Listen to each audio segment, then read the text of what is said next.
Ang sabi ko sa sarili ko, kailan ako mag-iingat?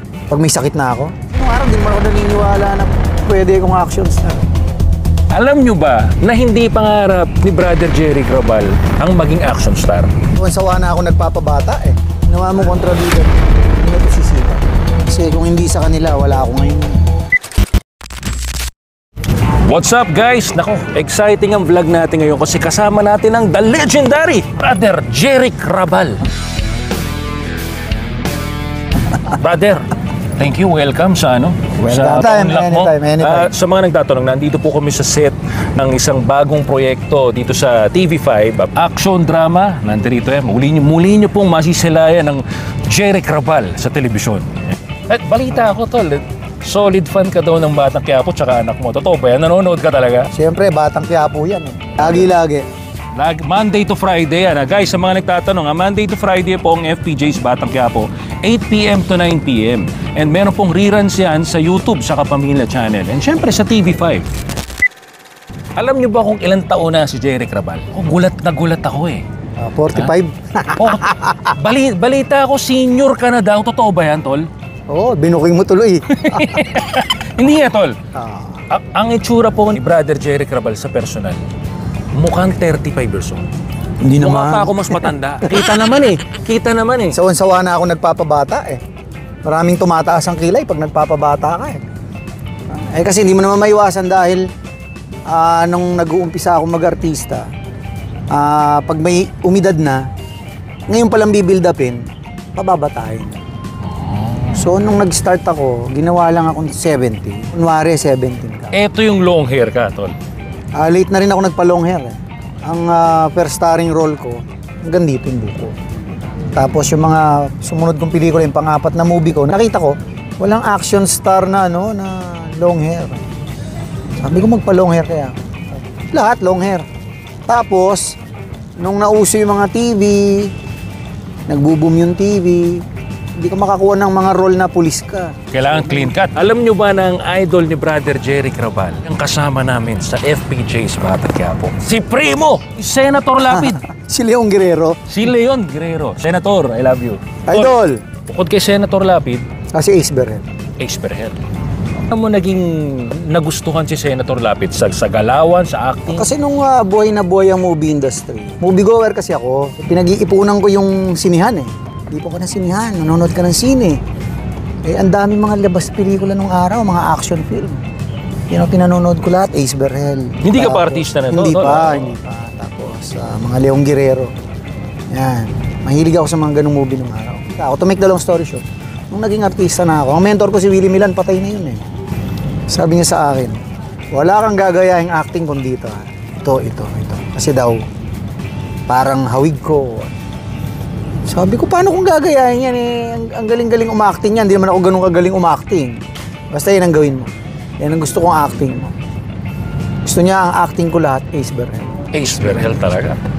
Sabi ko, sige, titingnan natin. Pero hindi ako nangangako magagaya ko yan. Siyempre, may kanya-kanya tayong galawan. Eh. Oo. Dahil mentor ko yun ang gusto niya, sige. Kaya yung mga unang pelikula ko, puro mga pelikula dati ni Ace. Mga Anak ng Kabron, mga pelikula ko, parang tema ng mga pelikula ni Ace. Parang ang dating naman ngayon, ang lumalabas parang Robin. Robin, Ace Berhel ang ginagaya. Ang lumilitaw, Robin. Hindi pa nagkaroon ng issue dati na para nahawig kayo ni Robin? Oo, maraming nagsasabi. At saka kasi yung press release namin nung araw, yung mga dyaryo, makikita mo. Utol ni Robin P, anak ni Ace V. Oo, kasi bad boy eh. Bad boy look eh. Siga, bad boy. Then, ngayon ko lang sa inyo i-reveal to. Ang napapanood natin na Jerry Crabal, ma-action, guwapo. Kumbaga, tawag nga rito Keanu Reeves ng Pilipinas eh. Hindi tumatanda eh. So, pero ito ngayon nyo lang tumaririnig. Alam nyo ba na hindi pangarap ni Brother Jerry Crabal ang maging action star? Ang gusto talaga ni Brother Jerry, maging rapper! Nung nilapit ka sa mga management na nag-a-apply ka as a rapper, sino-sinong mga kasama? Diyan kasi sa Octo Arts, nung panahon na ginawa yung recording company, so happen, nung nandoon kami, papasok na sila sa films. Ginagawa na sila ng movie. Tayo ka nga, pinatayo ako. Forma ng rapper, alam mo na yung forma ng rapper, di ba yung malalaking bling-bling? Kasi I'm a huge fan of Francis Magalona. Oh! Gusto ko talaga maging rapper nung araw. Hindi ko pinangarap mag-artista. Kahit doon sa amin sa Florida Blanca. Alam yun, dahil nung kabataan ko, nagrararap-rap ako dyan pag may mga event. Sample, tol, sample. Ayoko na, Konti lang, ayoko, konti lang. ayoko na, nalibad-baro na ako, matanda na ako para doon eh. Ngayon, kasi old school ang rap nung araw. Hindi tulad ngayon. Tagalog ang gusto mo, rap o English? May English din nung araw, pero minememorya lang namin yung English rap. Kinuha ko ni Willie Milan, sabi niya, ipipictorial kita next week. May oras ka ba? Kita kami after a week, after 2 weeks, mga ganon. Seryoso siya na build upin ako as an action star. Pinagsuot ako ng jacket, binago yung book, binago lahat yung looks, pati pananamit lahat. Pati pananalita, pati yung pagtingin-tingin, dinumero. Tapos ng pictorial, maghihintay ka pa ng 1 linggo para ipapadevelop pa yan eh. Hindi naman agad-agad nung araw nakikita yun. Bah, after a week, nagkita kami ulit. Tapos na yung poster. Nakita ko yung sarili ko. Okay, oo nga, pwede ah. Kasi nung araw, di naman ako naniniwala na pwede akong action star. Nakita ko ba pwede?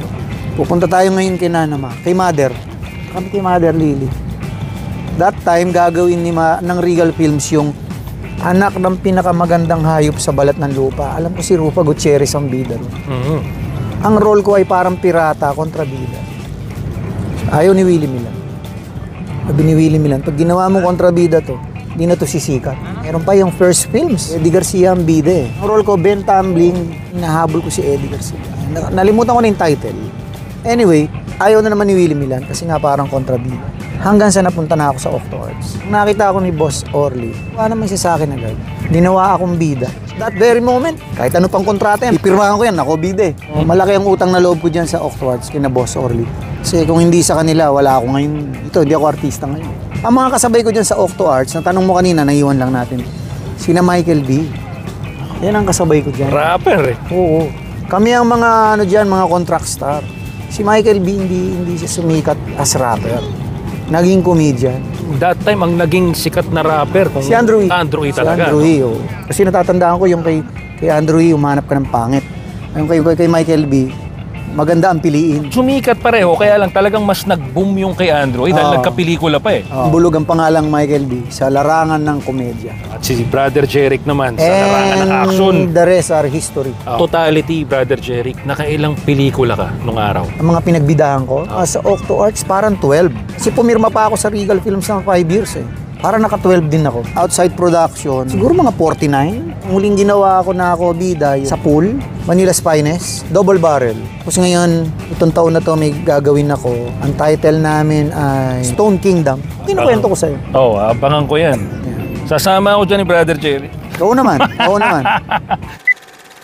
Ano ang sikreto mo? Bakit yung movements mo, ganun pa rin yung galawan? Parang wala nagbago. Ang bilis pa rin. Pinanood ko kanina eh. Siguro lang, keep on practicing. Kailangan magang lang katawan. Totoo yung yung pag wala kang ensayo, kakalawangin ka. Sa diet, Brother Jerry. Sa diet, hindi naman ako Kasi wala kang tiyan, tol. Ang slim ni Brother Jerry Crabal sa personal, sobra. Hindi naman ako nagda-diet. Actually, I ate a lot. Ang hindi ko lang talaga kinakain, lahat ng pagkaing mamantika, masebo, bawas na bawas ako sa beef. Makakain man ako ng pork, madalang lang, tapos natanggal ko pa yung fats. Makain ako sa gulay, sa isda, sa manok, basta lamang dagat, tubig tabang yan.